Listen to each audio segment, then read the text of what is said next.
কিছু গুনাহ আছে যেই গুনাহগুলোর সাজা শুধু আখিরাতেই দেওয়া হবে না, আল্লাহ রাব্বুল আলামিন নগদে দুনিয়াতে ওই পাপিষ্ঠকে বুঝিয়ে দিবেন। ওই পাপের শাস্তি দুনিয়াতেও তাকে পেতে হবে, আখিরাতেরটা তো থাকবেই। এরকম কিছু পাপ এবং অপরাধ কোরআন এবং হাদিসে বর্ণিত হয়েছে। যেই অপরাধ করার শাস্তি শুধু আখিরাতে দেওয়া হবে না, আখিরাতের শাস্তি তো দেওয়া হবেই, দুনিয়াতেই আল্লাহ তাআলা ওই অপরাধীকে এই অপরাধের শাস্তি দিবেন, দিয়ে ছাড়বেন। এর মধ্যে প্রথম যে অপরাধের কথা বলতে চাই তা হলো মা বাবার অবাধ্যতা, মা বাবার নাফরমানি, মা বাবার সাথে বেয়াদবি করা, তাদের অসম্মান অশ্রদ্ধা করা, তাদের অধিকার নষ্ট করা, খর্ব করা।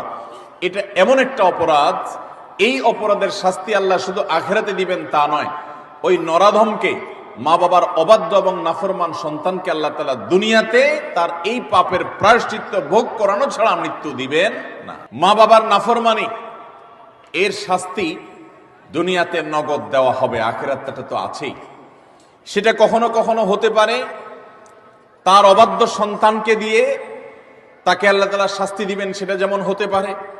আবার এমনও হতে পারে তার সন্তান নেই কিংবা সন্তানরা অবাধ্য না, আল্লাহ তাআলা তাকে অন্যভাবে অপমান অপদস্থ করে, লাঞ্ছনা দিয়ে, কষ্ট দিয়ে, তার থেকে নেয়ামত ছিনিয়ে নিয়ে কোনো না কোনো ভাবে আল্লাহ তাআলা তাকে শাস্তি দিবেনই দিবেন।